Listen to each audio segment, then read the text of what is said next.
हाँ जी, इधर देखो भाई सभी। बेटा चेंज बेस इंडेक्स का फॉर्मूला देख लो। करंट ईयर सीबीआई का formula,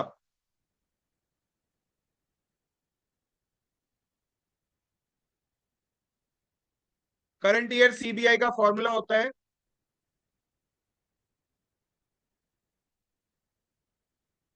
current year link relative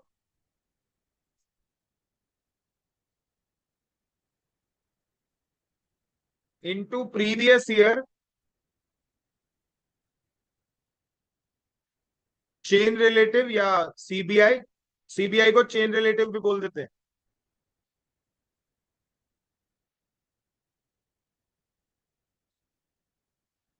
divided by 100। बस इतना सही फॉर्मूला है ये, क्वेश्चंस करने से याद भी हो जाए। सुनो, यहां पे आपके लिए एक नया वर्ड है लिंक रिलेटिव। तो मैं यहां पे लिंक रिलेटिव को समझाना चाहता हूं, प्लीज ध्यान दीजिएगा।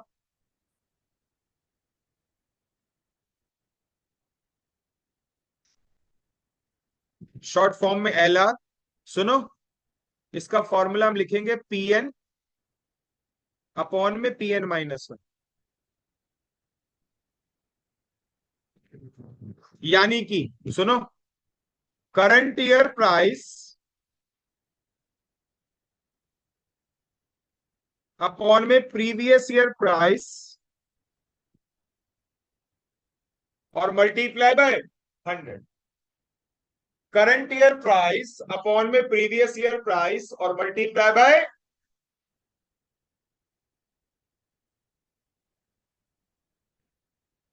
यहां पे देखो सबको याद है ना, एन को मैं करंट ईयर बोलता था। करंट ईयर को दो चीजों से रिप्रेजेंट करते हैं, या तो वन से और या फिर एन से। तो प्रीवियस ईयर क्या होगा, एन माइनस वन। अच्छा, मैं ये कह रहा था कि तुमने ना इससे पहले मुझसे सीखा था प्राइस रिलेटिव।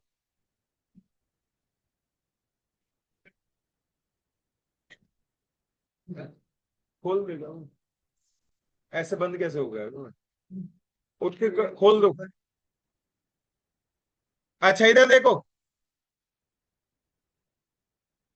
Price relative. सुनो, लिखना नहीं है, बस वैसे सुन लो। क्या बंद हो गया तुम?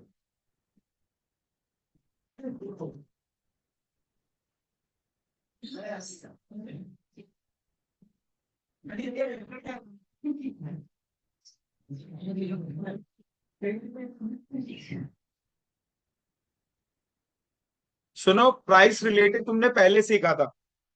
प्राइस रिलेटिव का फॉर्मूला में थोड़ा ना डिफरेंस क्रिएट करना चाहता हूं, माइंड में ना पजल ना हो जाओ प्राइस रिलेटिव और लिंक रिलेटिव में। प्राइस रिलेटिव ऐसा फॉर्मूला था, पी वन अपॉन में पी जीरो, या पी एन अपॉन में P zero. Current year price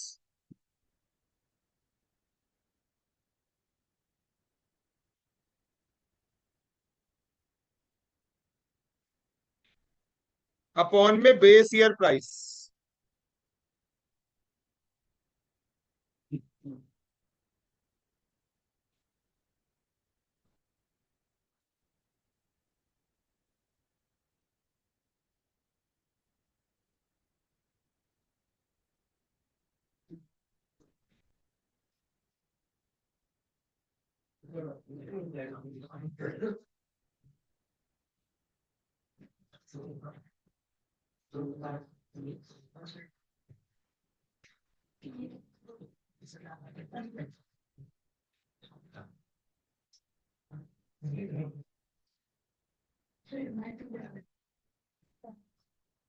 हाँ जी बेटा, इधर देखो भाई प्लीज, लिंक रिलेटिव में कंपैरिजन किसका हो रहा है बोलो, करंट ईयर और प्रीवियस ईयर।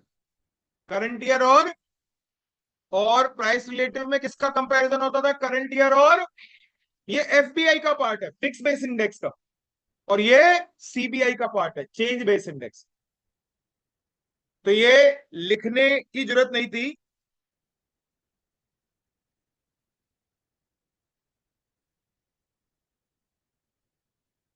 हाँ जी,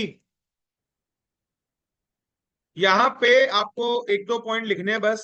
ये देखो, link relative of very first year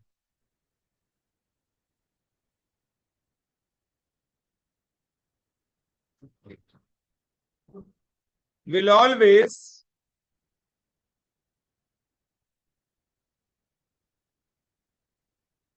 assumed to be 100। पहले साल का link relative 100।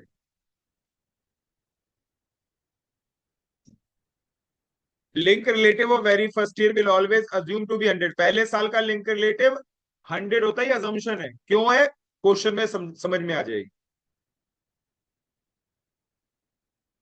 CBI of very first year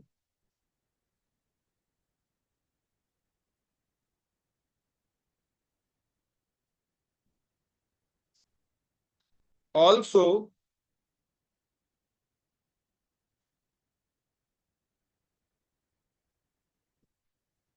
assumed to be 100।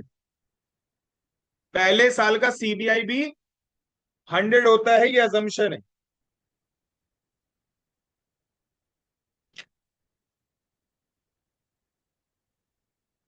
तो आइए अब इसका क्वेश्चन करवा रहा हूं। हाँ लिख लो।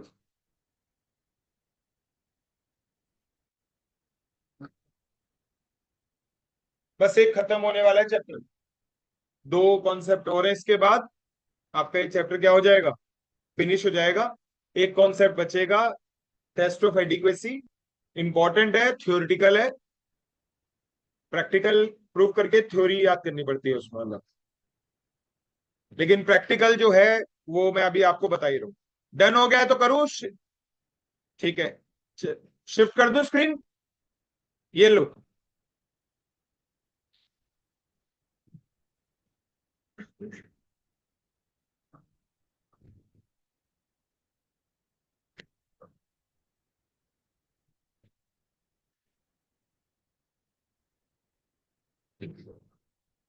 ये लो भाई दोस्तों।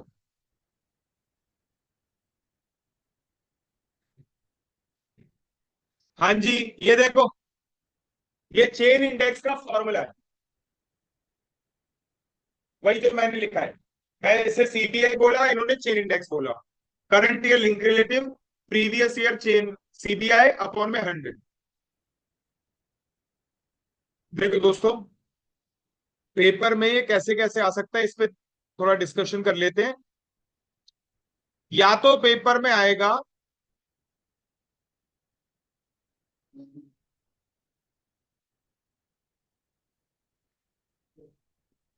ऐसे प्राइस गिवन होंगे,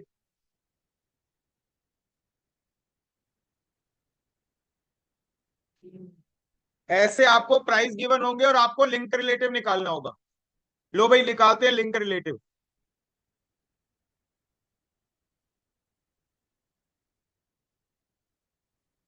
सबको पता है, पीएन अपॉन में, Pn-1 अपॉन में 100। मैं ये पूछ रहा था, अरे पहले साल में करंट ईयर प्राइस तो 50 है, क्या प्रीवियस ईयर प्राइस पता है, क्या प्रीवियस ईयर प्राइस पता है? तो आप क्या मानोगे कि भैया पिछले साल का प्राइस क्या होगा, 50 ही होगा, सेम ही तो मानोगे। तो अगर करंट ईयर का प्राइस 50 है, प्रीवियस ईयर का प्राइस नहीं पता, तो क्या मान लिया जाएगा, 50। और अगर 50 माना जाएगा तो बेटा जी इस हिसाब से आपका लिंक रिलेटिव कितना आएगा बताओ। मैंने क्या बोला था, link relative of very first year assume to be, reason समझ में आ गया, प्रीवियस ईयर का प्राइस पता नहीं होता इस वजह से। ऑनलाइन जितने भी बच्चे हैं वो रिप्लाई करें। मैंने यहाँ पे बोला कि लिंक रिलेटिव प्रीवियस ईयर का, सॉरी फर्स्ट ईयर का 100 आता था, आ भी गया 100। तो आई होप आप सबको क्लैरिटी होगी इसमें। ठीक है, अच्छा सुनो, ठीक है भाई, इधर देखो प्लीज। अब शुरू हो जाते हैं। करंट ईयर प्राइस अपॉन में previous year price multiply by 100, कितना?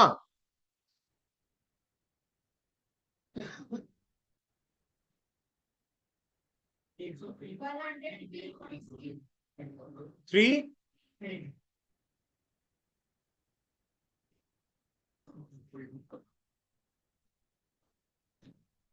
बोलो।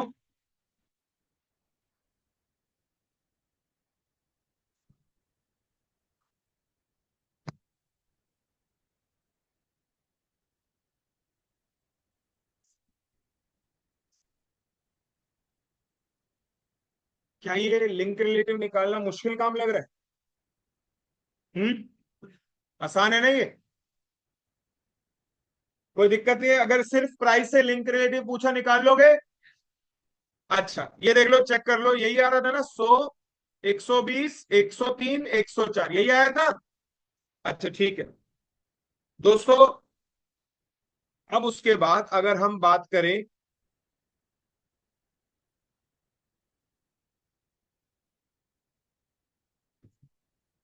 अगर आपको लिंक रिलेटिव दिया जाए और सीबीआई निकालने के लिए कहा जाए,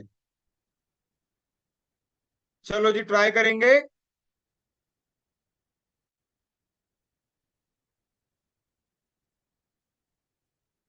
एक मिनट।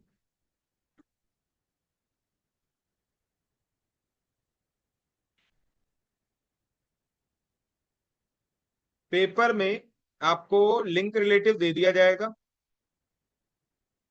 ये मैं पहले ही बता दूं, ये लिंक रिलेटिव है। Link relative, link index. अब आपको सीबीआई निकालना है। फॉर्मूला याद करो, करंट ईयर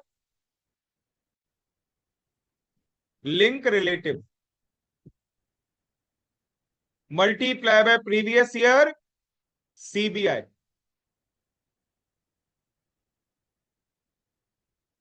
और होल डिवाइडेड बाय 100। दोस्तों आओ शुरू करते हैं। सबसे पहले करंट ईयर लिंक रिलेटिव 100 दे रखा है, प्रीवियस ईयर सीबीआई नहीं पता। तो बेटा याद रखना, जब भी अजम्पशन लो प्राइस इंडेक्स की, क्या मानोगे? और फिर डिवाइडेड बाय 100। तो आप देखो पहले साल का सीबीआई क्या आया, 100। यही वजह से मैंने आपको लाइन ही लिखवा दी थी कि CBI of the very first year will always assume to be. अच्छा अगला देखो, previous year CBI 100 multiply by current year link relative 120 divided by 100, कितना आएगा? कैलकुलेटर चलाते जाओ, सुनो ये लिखो मत, कैलकुलेटर पे करो। ठीक है सब बच्चे लिख लो 120, लिखो 120, लिख लिया?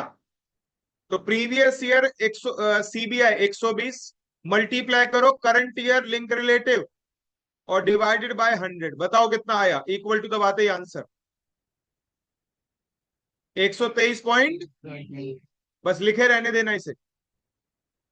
प्रीवियस ईयर सीबीआई 123.96 लिखा हुआ है तुम्हारे कैलकुलेटर पे, इसमें मल्टीप्लाई कर दो करंट ईयर लिंक रिलेटिव 104.8 और डिवाइडेड बाय 100 कर दो,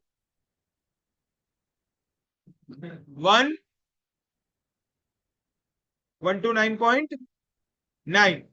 इसी में 129.9 में प्रीवियस ईयर सीबीआई में मल्टीप्लाई कर दो करंट ईयर लिंक रिलेटिव और डिवाइडेड बाय 100,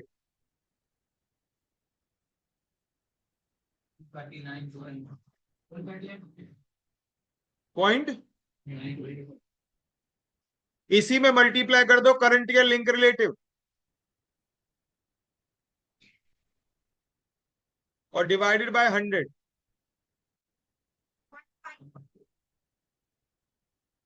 इसी में मल्टीप्लाई कर दो अगले साल का current year link relative.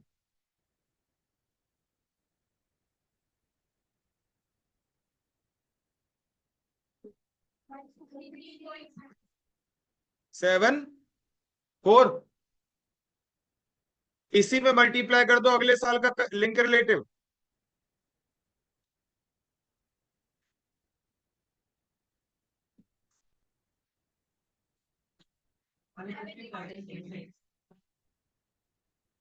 Done हो गई बात। आई थिंक सब कुछ कैलकुलेटर पे ही पॉसिबल है, अगर याद रहेगा तो। चेक करते हैं पहले आंसर, चेक करना यही लिखवाया है हमने। 120, सॉरी 100, 120, 124, क्या यही आ रहा है मैच कर रहा है तो बढ़िया है फिर तो। अब बात आती सर, एक बार एमसीक्यू टाइप का कोई क्वेश्चन दिखाओ इसका।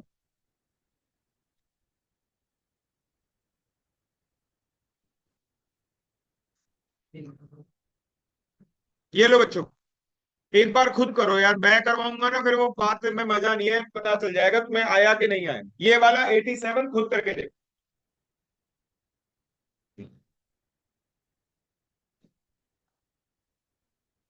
ऑप्शंस को छोड़ो, लिंक इंडेक्स यानी कि लिंक रिलेटेड दे रखा है, सीबीआई निकालो बस। ऑप्शन को छोड़ दो। तरीका आपको फॉर्मूला भी याद हो गया होगा अब तक तो, अगर ध्यान से सुना या समझा होगा।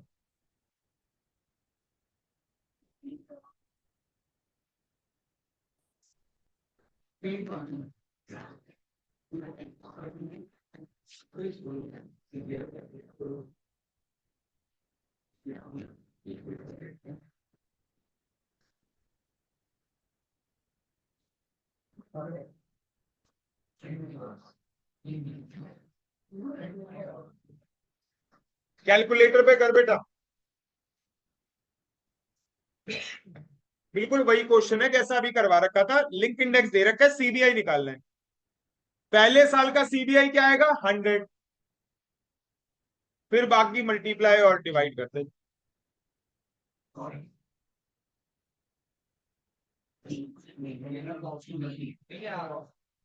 कुछ लिखना तो नहीं पड़ा ना?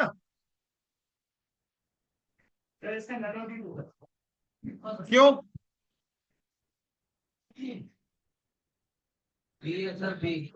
भाई एक काम करो, ये तो याद है ना आपकी पास, बुक ओपन है ना बुक?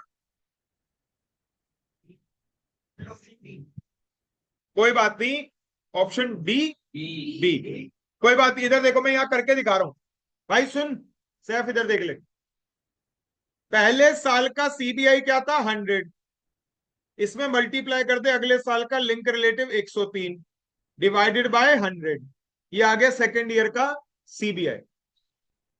सेकेंड ईयर के सीबीआई में मल्टीप्लाई कर दे थर्ड ईयर का लिंक रिलेटिव, बताओ। 105 डिवाइडेड बाय 100, ये आ गया 108.15। ये आ गया तेरा कितना? थर्ड ईयर का सीबीआई। इसमें फोर्थ ईयर का लिंक रिलेटिव बताओ। 112 डिवाइडेड बाय 100, 121.128 या 13 कुछ भी बोल। इससे अगले साल का लिंक रिलेटिव बोलना, 108 डिवाइडेड बाय 100, 130.18, सॉरी 81। चेक कर,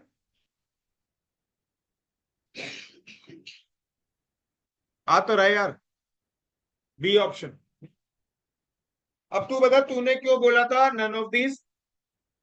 आपने क्यों बोला था? कोई बात नहीं, किसी ने ही बोला। आपने क्यों? अरे कोई बात नहीं, आप बताओ क्यों बोला था बेटा? तू यार हर क्लास में यही बोल देता है यार। ये तो मेहनत करनी में कहा है तूने, तुक्के ही मारने हैं तो। आपने भी,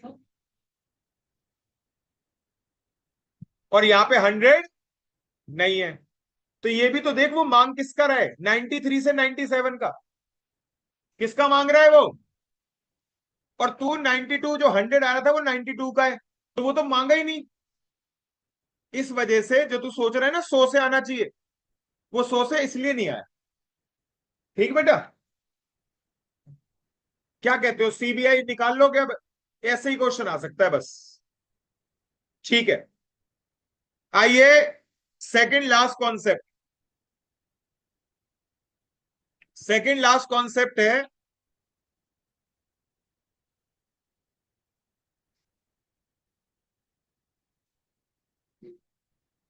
बेस शिफ्टिंग। अरे नाम से ही समझ में आ रहा है बेस ईयर शिफ्ट करने का तरीका। हम्म। बेटा इधर सुन लो, बस एक रीजन सुन लो बच्चे। बेस ईयर कई बार क्या हो जाता है, पुराना हो जाता है। तो बेस ईयर जब पुराना हो जाता है, कुछ लोग सीबीआई को ना अच्छा नहीं मानते। वो कहते नहीं, अपना एफबीआई ठीक है। सीबीआई अच्छा इसलिए नहीं माना जाता क्योंकि हर ईयर को किससे कंपेयर करते हो, प्रीवियस ईयर से। और हर प्रीवियस ईयर कैसा ईयर नहीं होता, स्टैंडर्ड ईयर नहीं होता, है ना। कभी कुछ लगा ही रहता है, कभी बाढ़ आ जाएगी, कभी सूखा पड़ जाता है, कभी कुछ कभी कुछ। तो ऐसे में हर प्रीवियस ईयर स्टैंडर्ड ईयर नहीं लिया जा सकता।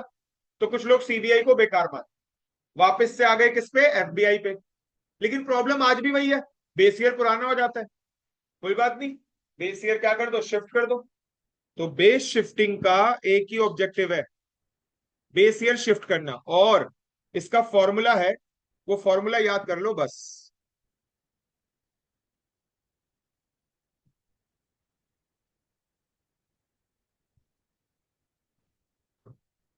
Current year price index, current year price index को डिवाइड करो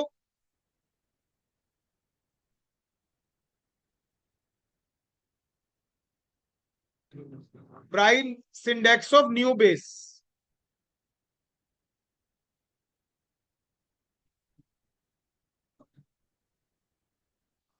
हाँ जी, price index of new base year, बस इतना सा फॉर्मूला है।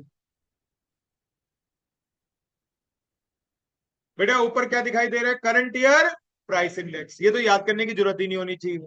नीचे क्या है, प्राइस इंडेक्स किसका, नए वाले बेस ईयर का।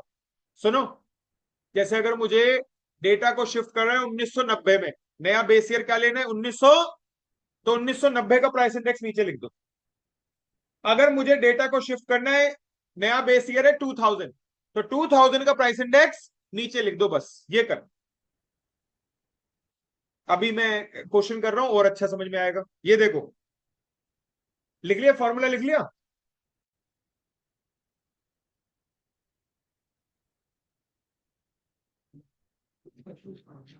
एक क्वेश्चन में ही काम आपका फिनिश हो जाएगा ये।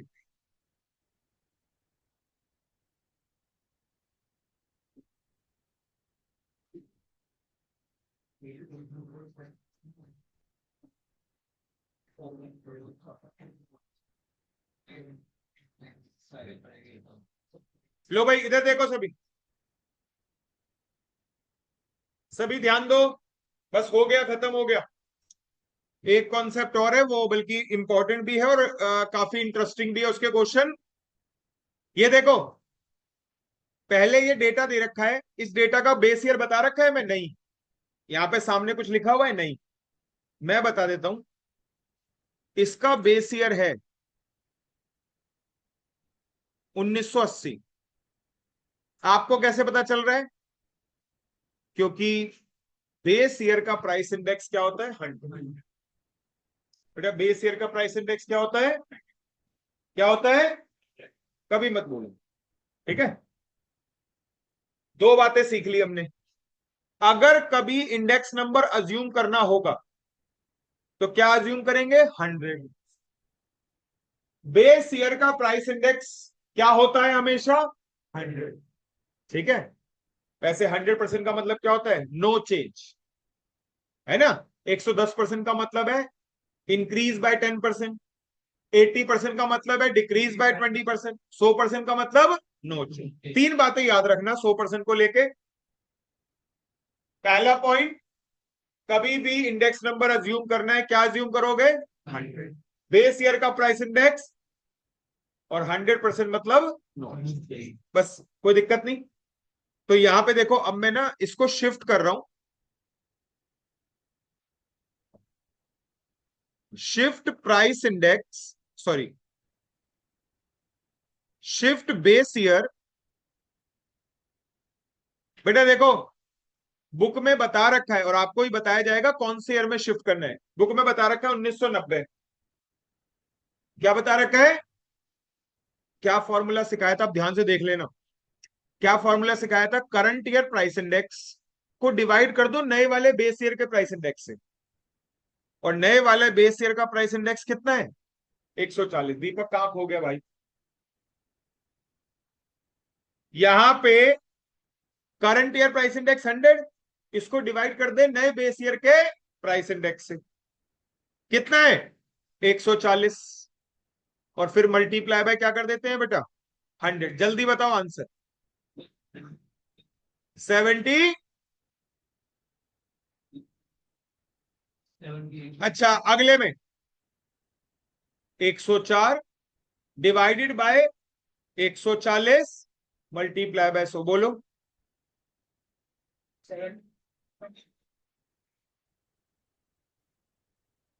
106 divided by new base year का प्राइस 140।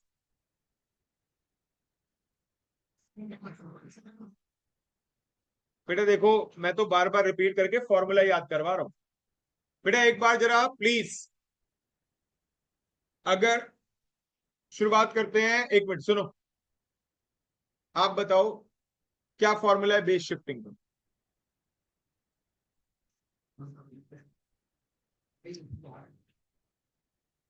देखना पड़ गया तो फिर क्या, तीन तीन चार चार बार तुमने कर लिया।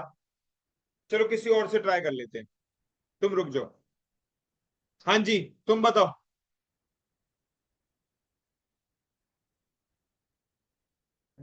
देख के बता रही है यार। चार बार तुमने एक ही चीज को रिपीट कर लिया। क्या बताया था मैंने? करंट ईयर प्राइस इंडेक्स को डिवाइड किससे करना है? न्यू बेस ईयर के प्राइस इंडेक्स से, और मल्टीप्लाई बाय। मुझे लगा था कि जैसे बताया है, मुझे इतनी एक्सपेक्टेशन थी कि याद हो गया होगा, लेकिन अकेले पूछता हूं तो बताया ही नहीं, है ना। नॉर्मल सी बात है। एक बार दोबारा से, करंट ईयर प्राइस इंडेक्स को किससे डिवाइड करोगे? और मल्टीप्लाई बाय। क्या बहुत मुश्किल लग रहा है फॉर्मूला? क्या याद हो गया मानू? बस। अच्छा एक काम करते हैं, अगर यहां पे बेस ईयर 1990 नहीं बल्कि 1988 पे शिफ्ट करना होता, अब मुझे बताओ कि आपका मैं कैसे करता? 1980 का प्राइस इंडेक्स कैसे निकालता? बेस ईयर एक एक करके बच्चा बोल देगा, आप बोलो बेटा।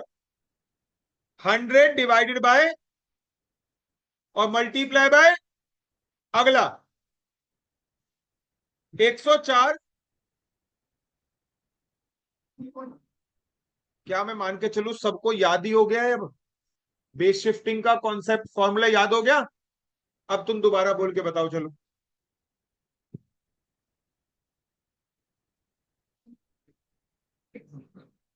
New price index of base year. रट्टा मत मार, समझ ले। लैंग्वेज आगे पीछे भी हो जाए क्या फर्क पड़ता है? तूने कोई थ्योरी का पेपर थोड़ी देना है ना। ऊपर क्या लेंगे? करंट ईयर का प्राइस इंडेक्स। नीचे क्या लेंगे? न्यू बेस ईयर का प्राइस इंडेक्स मल्टीप्लाई बाय 100। ठीक है। Last concept.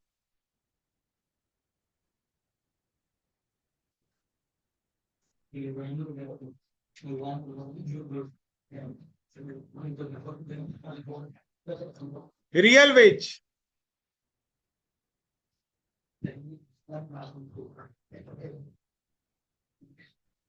Average wage upon में price index multiply by 100। Average wage upon में प्राइस इंडेक्स मल्टीप्लाई बाय, ये भी आसान सा ही फॉर्मूला है, लेकिन पहले थोड़ा ना मीनिंग समझ लो। सुनो, लिख लिया फॉर्मूला सबने? बच्चे, रियल वेज का मतलब ये होता है कि ना, जैसे कई बार हम इनकम हमारी बढ़ती है तो हम सोचते हैं हम तरक्की कर रहे हैं, लेकिन बात ये होती है कि क्या हमारी इनकम इन्फ्लेशन के हिसाब से बढ़ रही है या उससे कम से बढ़ रही है? अगर इन्फ्लेशन के हिसाब से बस किसकी बढ़ती है भाई, सेंट्रल गवर्नमेंट की बढ़ती है। सेंट्रल गवर्नमेंट का जो एम्प्लॉय होता है ना, उनकी सैलरी होती है बहुत अच्छी। क्या बोला, उनकी सैलरी बहुत अच्छी होती है। सेंट्रल गवर्नमेंट का एम्प्लॉय जो होता है, स्टेट गवर्नमेंट का जो एम्प्लॉय होता है उसकी सैलरी उतनी, जैसे एग्जाम्पल के तौर पे, हाँ क्या बोला, ये क्या मतलब हुआ? नहीं वैसे बताए तो सेंट्रल गवर्नमेंट स्टेट गवर्नमेंट का फर्क समझते हो ना। तो सेंट्रल गवर्नमेंट के एम्प्लॉय जो होते हैं उनकी सैलरी ना हर साल, पे कमीशन सुना हो एक वर्ड, एक कमीशन है, एक डिपार्टमेंट है जो बताता है कि इन्फ्लेशन कितना बढ़ गया है तो इनकी सैलरी कितनी बढ़ के मिलनी चाहिए, और वो बहुत सैलरी बढ़ा देते हैं। तो आपका सेंट्रल गवर्नमेंट की जो वो होती है सैलरी, वो बहुत ज्यादा होती है एक सेंस में, मतलब डीएनएस को देखते हुए, महंगाई को देखते हुए। कई बार क्या होता है, जैसे कोई 2012 में कमाता था 50-60 हजार रुपए, आज वो कमा रहा है 1 लाख रुपए। तो 50-60 हजार से 1 लाख, यानी कि एक तरीके से डबल, नहीं तो मतलब इंक्रीमेंट तो हुआ है, लेकिन उस बंदे के स्टैंडर्ड ऑफ लिविंग में फर्क नहीं है।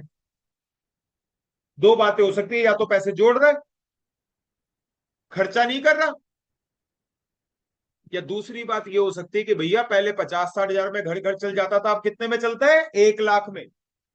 वही सामान ला रहा है वो, अपने घर का राशन बिल्कुल वही ला रहा है, उसके इलेक्ट्रिसिटी की यूनिट्स कंज्यूम्ड भी उतनी ही होती है, बट पहले वो काम कितने में हो जाता था, 50-60 हजार में, अब वही काम कितने में होता है, 1 लाख।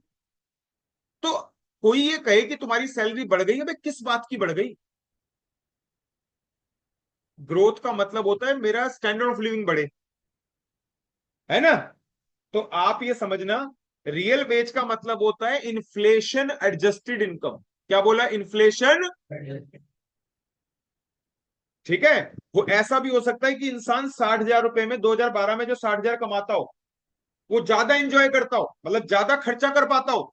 आज 1 लाख रुपए मिलने के बावजूद भी उसे अपने घर वालों को ये कहना पड़ रहा हो कि नहीं नहीं रुक जाओ भाई, थोड़ा सा खर्चा कम करो। यानी कि आज उसके 1 लाख में भी उतने खर्चे नहीं हो पाते जितने एक टाइम पे 60 हजार में हुआ करते थे। पहले बताओ, ये रिलेट समझ रहे हो बात को? इकोनॉमिक्स में पढ़ाते हैं परचेजिंग पावर ऑफ मनी, बताते हैं कि जब इन्फ्लेशन होती है तो purchasing power of money down हो जाती है ना। समझ में आ रही है बेटा बात? तो आपका रियल वेज में यही है, और इसके क्वेश्चन कैसे आते हैं अब, आइए उस पर डिस्कशन करें। इसके बाद आपका प्रैक्टिकल कॉन्सेप्ट खत्म हो जाएगा, थ्योरी का एक बचा है वो भी देख लेंगे, वो करवा देंगे। और उसमें कुछ नहीं है, बस याद करनी है कुछ चीजें, समझने के बाद करेंगे पर वो भी। और आपका ये चैप्टर क्या हो गया, एंड। चलो एक इधर देखो, यहां पे मैं, ये देखो क्वेश्चन नंबर 96, एक बार आराम से समझ लो, बहुत सारे क्वेश्चन है इसके, और पेपर में भी एक क्वेश्चन मुझे तो लगता है आएगा ही आएगा। और एक बार समझ जाओगे तो कर पाओगे, बिना समझे अगर रट्टा मारोगे तो दिक्कत है, फिर कभी भी अटक जाते हो। ये देखो क्या लिखा है, कहता है during a certain period the cost of living index, एक तरीके का प्राइस इंडेक्स ही है, महंगाई बढ़ गई है 110 से 200% हो गई है, और सैलरी 330 से 500 हो गई है। तो अब बताओ कि रियल टर्म्स में क्या हुआ है, लॉस हुआ है, गेन हुआ है? बेटा एक काम करते हैं, रियल वेज निकाल लेते हैं, फॉर्मूला याद है ना, एवरेज वेज यानी कि salary divided by price index और मल्टीप्लाई बाय 100, बताओ कितना।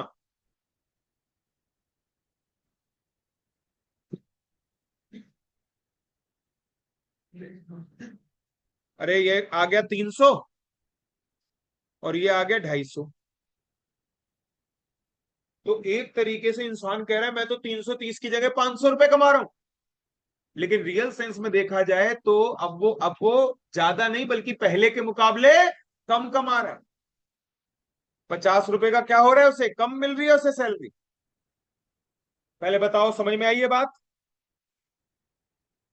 एक क्वेश्चन तो ऐसा बन सकता है इसका, है एक क्वेश्चन तो ऐसा बन सकता है सैफ, ठीक है ये बात आसानी है सबके लिए। और या फिर एक क्वेश्चन ये पूछता है, जैसे इसी क्वेश्चन में ये पूछे, बड़े ध्यान से सुनना बेटा, है कि अब वो कितने रुपए कमाए। वो कमा रहा है 500 रुपए, सामने वाला पूछ रहा है ये मत बताओ कितने कमा रहा है, ये बताओ कि उसकी व्हाट इट शुड बी, उसकी इनकम क्या होनी चाहिए, उसकी इनकम क्या होनी चाहिए जिससे कि उसका स्टैंडर्ड ऑफ लिविंग वैसे ही पहले जैसे ही रहे, है। तो भैया आपका इसका तरीका है, सुनो इसका तरीका, अब ये देख लो ये वाला तरीका क्या है। पहले कमाता था 330, 330 को उसके प्राइस इंडेक्स से डिवाइड करो, और आज वाले प्राइस इंडेक्स से मल्टीप्लाई करो, तो ये निकल के आ जाएगा उसे आज कितना कमाना है, बताओ। 600 रुपए। कमा कितने रहे वो, 500 रुपए, कितने रुपए और कमाने चाहिए। इस बात पे ध्यान दो, ये क्या करा, दोबारा बता रहा हूं। जिस पहले जैसी उसे अपना स्टैंडर्ड ऑफ लिविंग रखना है, तो 330 कमाता था तब जब इन्फ्लेशन था 110, आज इन्फ्लेशन कितना हुआ 200। इनकम को क्या बढ़ा दिया, खर्चे के हिसाब से प्रोपोर्शनेटली बढ़ा दिया। सुना मेरा वर्ड क्या बोला मैंने, इनकम को इन्फ्लेशन के हिसाब से प्रोपोर्शनेटली बढ़ा दिया। तो कमाना तो उसे 600 रुपए चाहिए, कमा कितने रहे 500 रुपए। ऑनलाइन वाले बच्चे रिप्लाई करें कि क्या आप लोगों को ये बात समझ में आई या नहीं आई, प्लीज दोनों बातें बताओ, क्योंकि लाइन से अब यही होगा सारे क्वेश्चनों में। ठीक है कल्याणी, ओके दिव्यम, पलक, अंशु, समेरा, रिया और प्रिया। ठीक है चलिए, चलो ठीक है, ये आ गई ना समझ में, आओ फिर अब तुमसे करवाऊंगा, ये देखो आप लोग बेटा प्लीज क्वेश्चन नंबर 90 ट्राई करो, 90। मैं इतने क्वेश्चन करवा दूंगा कि ऐसा नहीं होगा कि तुम्हें कोई कंफ्यूजन हो, लेकिन क्वेश्चन को पहले अच्छे से पढ़ो, और पढ़ने के बाद पेपर में कहते हैं ना क्वेश्चन समझ में आए, वो यहीं पे तो मेहनत करनी है, करो पढ़ो आराम से।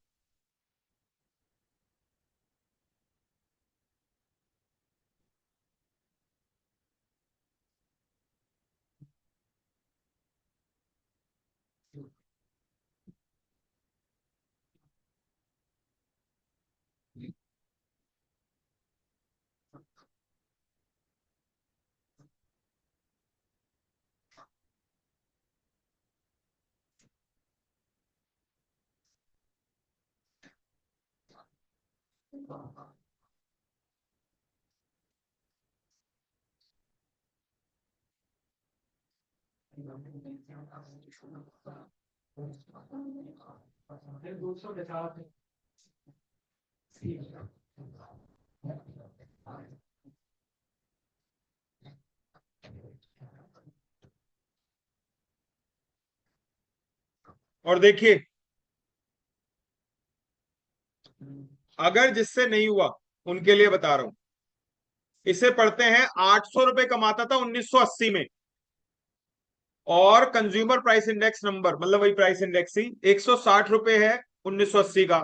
अब वो बढ़ के कितना हो गया, तो बताओ कि उसे कितने रुपए एक्स्ट्रा कमाने चाहिए। तो सुनो, जब 800 रुपए कमाता था तब इन्फ्लेशन कितना था 160, अब इन्फ्लेशन कितना हो गया 200, तो बेटा यहाँ पे उसे कितने कमाने चाहिए 1000 रुपए। तो 800 से कितने ज्यादा, 200 रुपए। तेरा 250 कैसे आया भाई, अच्छा 1000 आ गया था, गलती बात कर दिया, सही कर दिया था। किस किस का हुआ था ये सही,